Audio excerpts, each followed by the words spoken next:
Ai, Tá, tô filmando.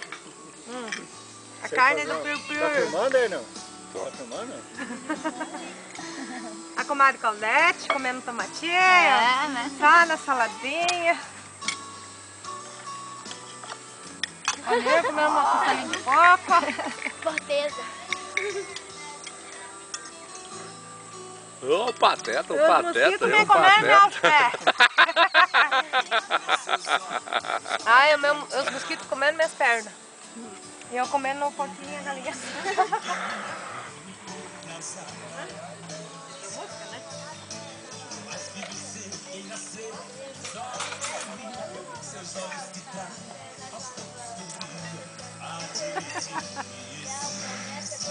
Aqui é lugar de abelha e de mosca.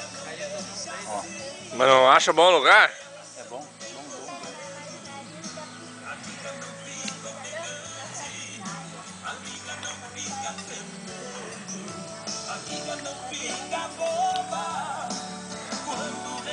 bom. Aqui o nosso amigo Luciano, churrasqueiro, Lolo, mais conhecido como Fincão de Miquim.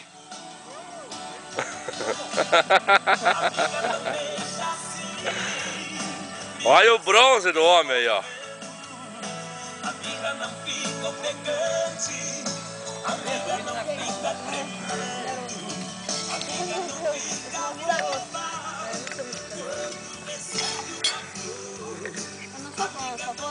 Soria, você está sendo filmado. Daí? Ai, a maioria das casas tem. Tá boa a comida, Soria? Você está sendo filmado.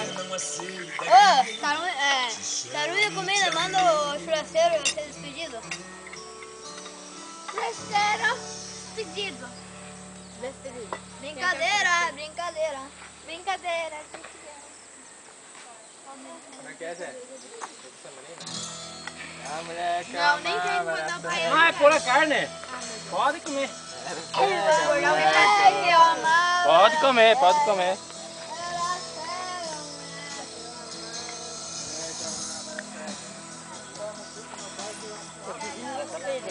Hã? Tô fugindo das abelhas. Você também, Jaque? Gustavo. Mais pouco, cadê? Virou pra trás e a cadeira sendo Quem é esse? Tu? Não, não. Quando? Tô falando de outra pessoa. Você quebrou a cadeira esse dia. Eu quebrei a cadeira? Quando? Matamos tu, cara. Mas ainda bem que matou o Mutuca, né? Claro! Essa não incomoda mais. Se era minha, eu podia deixar. Mas e tu colou a cadeira com o Super Bonder? Sim. Ficou bom? Tá pronto lá pra ti sentado não. Pior que tinha que colar e mandar ele sentar. Esperando pra mim testar, né?